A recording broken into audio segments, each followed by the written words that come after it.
Hello there, sword friends. Today I have a bit of a hodgepodge ramble video for you, and that is because I am slow to make videos and people are asking me questions about some of the stuff that's in my background, and so I thought I would just give a do I like it or not answer to some of the stuff in the background. If you have been waiting for my opinion, this is going to be a little bit of a spoiler, but I'm going to make reviews on all this stuff. It's just taking me time. And why, you might ask? Well, the making YouTube content requires a unification of time, weather, and energy, and I seem to only be able to pick two of them at the moment. So I'm not getting as far on some of the content as I would like, and that's why I thought I would just film something quick that says, do I like it or not? If you want more information, you'll have to wait for the review or maybe ping me, and I will try to answer questions for you. But at the moment, I'm just gonna give you some whiff 'em, do I like it or not? So at the bottom here, I'm going to start with these three. We have some offerings from Cold Steel, Windlass, and then LK Chen. These are three different 1796 sabers that are offered. I'm making a video on them. Some of them are on loan from sword friend Andy. And the gist is, it's a bit of a Goldilocks situation. I think there's a buyer for each one of these. The Cold Steel is a bit of a risk killer. It has a lot of authority in the cut. It came with kind of a poopy edge angle. But if you sharpen it up, you could get this to have really a lot of authority in the cut and be a very effective cutter. It just would take work and it doesn't feel good in the hand. However, these are cavalry sabers and I don't play on horse very often. If I were kind of thwapping people and needing to use it as a hammer, the Cold Steel might actually be my choice. I'm not compelled to ride this on a bicycle and try out my mounted cavalry combat. But I do think there's probably a reason somebody might want it. The Windlass example is a little bit more nimble, but still has a lot of authority in the cut, and I think is kind of a good middle tier. The LK Chen is my choice. I really like the LK Chen because it feels like a very light saber, and it comes with an amazing edge angle, and it cuts very effectively out of the box, and it's very pretty and fun feeling in the hand. However, it might be too light for what this sword is trying to historically recreate. I don't know how accurate the LK Chen version is. I don't know how accurate, honestly, any of them are. The 1796, I think, is known as a pretty beefy saber. The LK Chen doesn't feel like a particularly beefy saber to me. It feels like a really fun thing to cut with, and that's why it would be my choice. But the 1796 from Windlass is maybe the more accurate. It's significant in moving, but still agile. It still has the ability to fence and defend. It doesn't feel like it's going to break my wrist, but it also still has a fair bit of authority. The edge angle wasn't particularly good here, but I think with a better sharpening, it could really be a very effective cutter as well. Any of them obviously could be. The LK Chen just comes that way out of the box, and it zips through targets and is very fun. All of them, I think, have their place, though, and none of them seem particularly overpriced. I can't remember how much, honestly, any of them are. That's another downside of this video. I'm not researching it, I'm just talking, so I think all of them, as I recall, the general value, the LK Chen was the most expensive, but the most fun. All of them, I think, are pretty good value. I could see a lot of people probably leaning towards the Windlass if they're looking for something a little bit more substantial. If you really want a wrist breaker, something heavy, the Cold Steel. But I think a lot of people would probably have the most fun with the LK Chen. I just don't know how historically accurate it is by comparison. Moving up to some of these offerings, we have a Apoch Tachi, survival touch, anyway, a Odachi, Nodachi, Tachi, some very long thing from Apoch, and these were sent to me recently by Patrick at Cass Iberia, which tipped my hat and thanks to him. What I can tell you about the Apoch Nodachi, Tachi, the long katana, if it holds up like the katana did, which I thought was quite well, this gives me a similar feeling. It feels like a weapon. I feel like I can move it around, and that is appreciated in a survival kind of weapon. So I think of Apoch in tandem with like zombie tools. The zombie tools are a little bit more overbuilt, and if you wanna crush zombies' heads who are wearing cinder block helmets, you're probably gonna need one of those. If you're fighting other people and need to be mobile, then these are maybe a superior weapon because they feel like a weapon. They handle like a sword. They're nimble and also with a flavor of durability, but not overbuilt. So you don't necessarily get that super durable side of things, but you do get something that is more durable than the average sword, but as nimble as the average sword. The next one is this wakizashi here, and I can't remember what the name of it is, but it is an interesting thing. It has the tip of a broken katana is what it reminds me of, but there's actually a lot to like here. I can't really unpack it right now. I don't do a lot of tactical kind of things, but it has my wheel spinning. I do generally like this. I want to say it's under $300. The grip feels pretty good. This gives me some extra purchase. I like the layout of the grip. I like the blade geometry. It feels pretty fun and solid. And so if you're looking for a tactical kind of katana to carry around, actually, I'm kind of digging this one. Most of the time I do not like them. This one has a flavor that I'm digging on. The next one is the Raime from Hanwei, and this is an XL geometry blade. A lot to really like here. This has a big, wide cutting profile. I'm happy to hear that Dragon King is now also manufacturing some Hanwei stuff since Hanwei closed the doors, and they're bringing the XL geometry blades. They have these in stock, and more XL blades are on the way from my understanding. And this is, well, it's a treat. I really like the theme. It has like a cloud theme. It's simple and elegant. I like the silver habaki. This is a very compelling offering from Hanwei if you want an XL geometry blade. Haven't trained with it yet. It just came in the mail, but I have trained with XL blades in the past. I have a few examples from Hanwei. So here is the Practical XL. No, this is just my Practical, but maybe you can see the difference in the blade geometry. This is a simple Practical katana, and this is my XL. Big wide blade. Now this XL feels a little lighter, but it's also a little shorter. Things that I immediately notice about my XL katana versus the Raime is that this has a worse polish and the Ito is looser and the handle is a little bit more derpy shaped. I really actually like the Raime. It's got a wide handle, but more elegantly shaped. The Ito is also, I'm very happy to report, quite tight. So I'm pretty happy with the Raime. I'm looking forward to reviewing that because cutting centric blades are a treat to play with. I did want to also mention this. This is a Hanwei Meijin. This is not one that was sent to me for review, one that I bought a while ago. I really like this sword though, and one is still available on Hanwei's limited edition sales on the Siberia website. So I noted that a while ago on a stream. I really like this sword. It feels like a Shinto. It is light, like an Iaito is. It is a delightful feeling blade if that's what you want to do with it. And there's one, it's $990, and it's on the Siberia website, and I think there's one left. So I think it will make somebody a happy sword owner because I really like mine, at least if you're looking for something light and lively feeling. Some other stuff to talk about are Shadow Dancer. So Shadow Dancer sent me a few different swords. I opened these on a live stream a while ago. Now, I will kind of address the elephant in the room. Shadow Dancer got harped on quite a bit for some false advertising that they knowingly participated in. And I'm happy to say that since that has come out, they have gone and tried to address it with the folks that were impacted. A lot of people have reached out to me and said they were contacted by Shadow Dancer and was I aware of the situation. It does seem like they're actually making efforts to make amends. And I don't know that everyone has their sword yet, but they have taken steps to get people replacement products or taken care of in some way. So I appreciate that. I would have obviously appreciated if it had not happened at all, but the fact that some bad stuff happened and that they've kind of owned up to it and are trying to address it, I think is a good thing.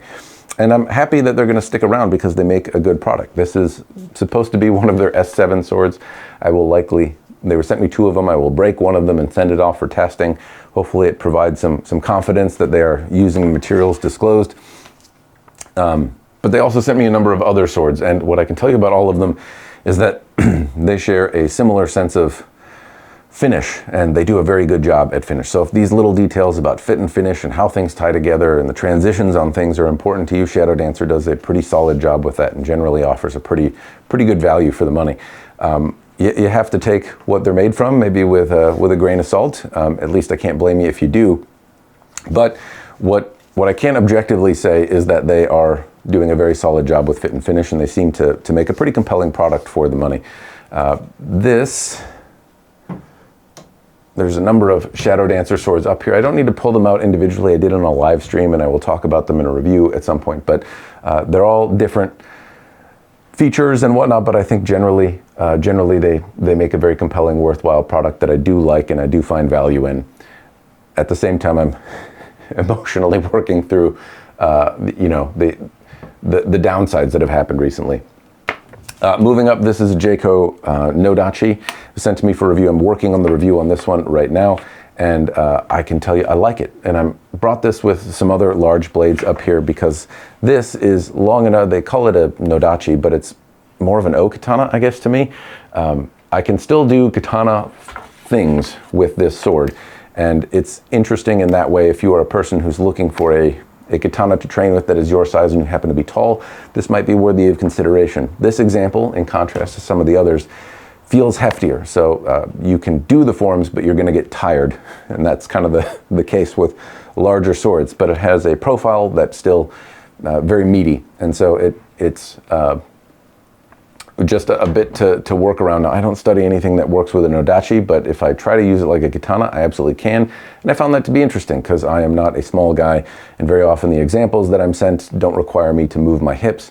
This one requires me to really exaggerate some of the things to draw the sword correctly in the styles that I study, and it's been interesting to work with, and I'm going to train with it a little bit more.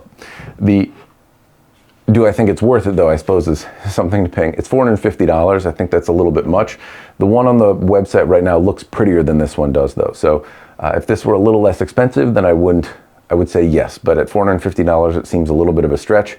I have to confirm with Jayco if the one that I have is actually $450 or less money, and I haven't. But again, this is a thoughts video rather than a review. Generally, I like the sword, though. This is a longer sword from Shadow Dancer, and I brought this out because even though it's a little smaller, it just feels more nimble in the hand. So same argument for the guy who's looking for a training companion. You can see there are some imperfection things here. It seems to bind a little bit down in the side. But when I draw this and move it around, it is much more manageable to use. If I put a Tsuba on this, it would be a similar training companion to this one up here. It requires that I move my hips, though less so because it's not as long, but it's a lot lighter. And that means that I can do the techniques without stressing myself so much. The weight becomes an important factor when you're training in class for hours. Next one to talk about is this Romance of Men Shadowversity Katana. I will be doing a review on this. General thoughts right now are I like it, but as you can see, I still have the condom on the sword. I have not really given the sword its time of day. Immediately, though, what I can tell you is that this sword, for its length, is really quite nimble. That's something Shad mentioned in his video and something I can validate for you here. The way they've incorporated distal taper is really quite nice, and it moves very well. If you want a European-themed sword, I don't know that, honestly, I guess, I don't know that I'm feeling it. It seems like a weirdly mounted katana rather than a European katana, but that is something I need to think and ponder on more. As it is, though, it's a sword that feels kind of fun in the hand and moves really well, and I imagine I'm going to have fun cutting with it. I will also note that the Tsuba up here isn't a cheese grater exactly, but it certainly creates some... rubbing my hand on Shad's logo is not... it's not as comfortable as I might like. So it might not be my choice of Tsuba, but I will commend him for making a different Tsuba that I have not seen before. Moving from there, I'm going to talk a little bit about some of the long swords that I've gotten. This is a Ronin katana, and the next three long swords I'm going to share with you kind of have similar build differences in quality and stuff. So this is one that's recently offered by Ronin katana. Of the ones I'm going to show you is the one I like the feeling of the most, the one I feel like I have the most control over. I like the swords. I've tested Ronin katana long swords in the past to failure. They always seem to hold up quite well. I like the pommel on this one. The guard reminds me of Lord of the Rings. I like the assembly too. The leather and the stitching for contrast all look very good, and it feels really nimble in the hand. I really feel like I have a fair bit of tip control and reach at the same time. Those are the feelings that I have from it. It's a little over $300, I think. I'm fuzzy on some of the details, but I like the assembly. I like how it looks, and I'm sure it's a durable sword, because that is par for the course for Ronin katana. The next one is from Swordier. Similar though, right? It has a different color, but same kind of stitching, different fittings. This is a fitting you think I might like, but this always seems to jam in the fat of my hand. So even though this is a theme of pommel that I like, I can't say that I'm a big fan of how this feels in my hand when I choke down on the pommel. It sticks in the scabbard a little bit, but also has a very nice profile. When I hold this in my hand, I feel like I'm going to be able to deliver a cut effectively. I don't feel like I have as much tip control as I do with the Ronin, but the blade profile seems a little more suited to cutting, and I find the sword assembly overall very, very handsome. It sticks a little in the scabbard at the moment, but is still a very good feeling sword, very handsome, and I think more agile than I thought it would be. I'm glad we're kind of past the time, or at least I'm not seeing very often, long swords that seem grotesque and overbuilt. While they miss on some things, the manufacturers in China are really making a lot of strides in making European swords that are very nice. This is an example from Fidesz Design. And again, stitching along the side, what feels like a 3D printed handle underneath is given good dimension. It has a lot in common with the example from Swordier, but all of them have fullers in a different place. This one has a little bit more cumbersome feeling. It's still a very good sword, still very nice, but different, a little bit chunkier feeling in the hand. So if the Ronin is the lightest, that's probably why I like it the most, then the Swordier, than this one. They're all different swords. They're not trying to be the same thing, but they all have kind of a similar flair. All of them seem quite nice, and they all have, I don't know, they're taking similar directions in how they're built with the stitching on the seams and all of that kind of stuff. All of them seem nice though. I think none of them are grotesquely overbuilt or bad or dumb feeling. The one I like the most, though, is this one from Swordier. In terms of long swords that I've gotten recently, this is a Type 18C. Again, I'm working on the review for this one. It should be out in the not too terribly distant future. However, this one has a very similar appearance to this, the Albion Mercenary. Are they the same sword? No. There are absolutely some differences. I will highlight that in the review. Do they compete for the same person? Is maybe a better question than are they the same sword, or do they have differences? I think they do maybe compete for the same person. And this is a very fun feeling sword. It is different. There's a reason that you would spend more money and get the Albion. You do get a better product. But this attempt from Swordier is an excellent sword. It feels great in the hand. It moves really well, and it touches on, it scratches a lot of the same itches as the Type 15A Mercenary that Albion does. It also doesn't scratch the itches that I would want in a Type 18C, which is what this is supposed to be. It feels like maybe a baby Type 18C in the sense that it is small and doesn't have the same cutting presence that the competitors that make an 18C tend to. The next things that I can show you are a series of sabers from Arms and Armor, or a series of rapiers. So I have a bunch that were added to my collection recently that I bought locally, and what I can tell you about these rapiers, actually I won't go into all of them because they tip over and it's a pain in the butt. What I can tell you is maybe best contrasted by breaking out this windlass, because I have a Worden rapier, a 3-ring Italian rapier, a 2-ring French-style rapier, a Milanese rapier, a Saxon military sword, like 6 rapiers I bought. But if I contrast this to the windlass example here, the Arms and Armor rapiers tend to be over $1,000, sometimes over $2,000. The windlass rapiers tend to be $300 or so. Is there a difference? Yes. Are either of them bad? No. I do think you get a fair value for the windlass, but you absolutely get something different with the Arms and Armor. The way the hilts are assembled is, you can see it, you can feel it. There is definitely a difference. And there's also a difference in the blade and the way it's constructed and how sturdy they feel. Not that this is a bad deal for $300, or that this is a lower value for over $1,000, but to say that they're different, I think is worthy, because seldom, I think they do actually attract the same buyers. Is it worth waiting? If you value that quality, yes. Is this a bad product though? No, but it certainly has different characteristics as well. It's floppier, it acts differently than the Arms and Armor's rapiers do. There are some concessions that you are making, both in build quality and I think in accuracy of the blade, when you get a lower end sword. I don't know that it's always the case. I don't have a lot of experience with rapiers. I've only had, I don't know, 50 or 60 of them. It's not a lot of experience though, in contrast to some of the other swords that I've had, but yeah, the Arms and Armor rapiers, these are even really old examples of these models. They do just a really compelling and good job. I also have an Arms and Armor spear over here, which is buried under the rapiers. I will try to get, I can't remember what this is. This one is the one I think I really dig, the 3-ring Italian rapier.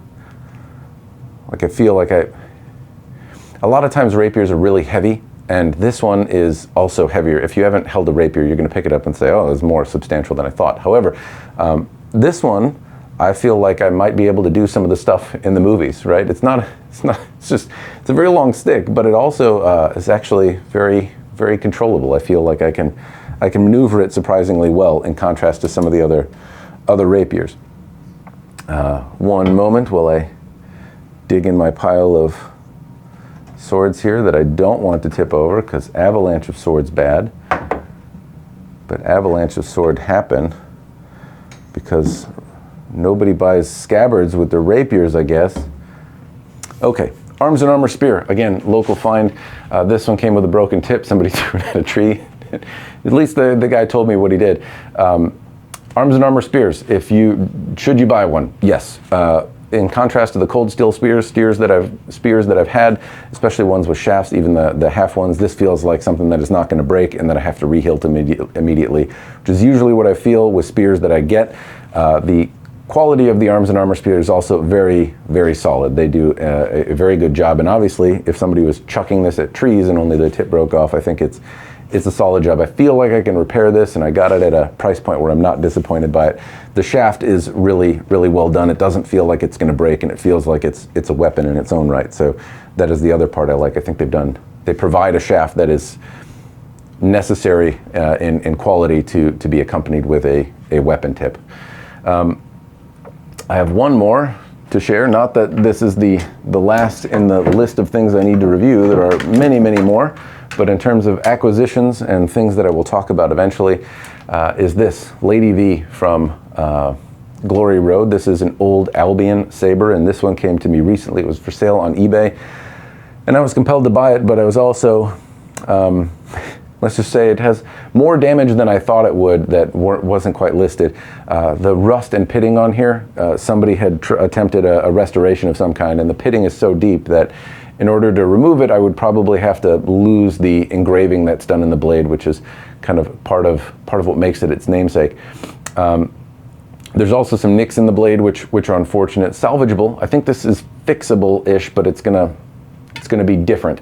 The bell is also loose and makes a clicking noise, and it has some flaws, unfortunately. But what remains here is still a really awesome feeling sword, and it feels like the story describes it. It feels like I can get the tip where I need to thrust it, and it also feels like I have a lot of authority in the cut.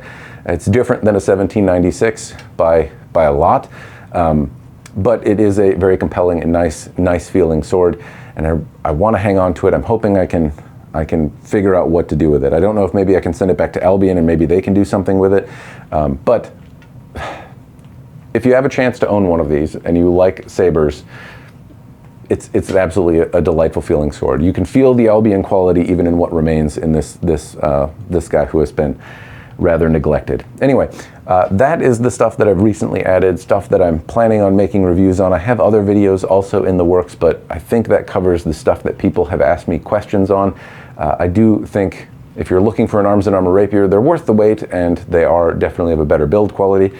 If you wonder why Albion doesn't make rapiers, this is probably the closest thing. If you can find one, it's worth looking into. Spears are cool from arms and armor, and hopefully I gave some feedback on all the other stuff if you were wondering if it's worth it, that whatever musings I was able to provide are worthwhile. I'm still working on reviews. They will come out in time. It's just, I'm gonna take my sweet time on them. If you have questions though, feel free and ask, and I will endeavor to answer. Hopefully I can get them all. That's all I've got though. Cheers, and thanks for watching.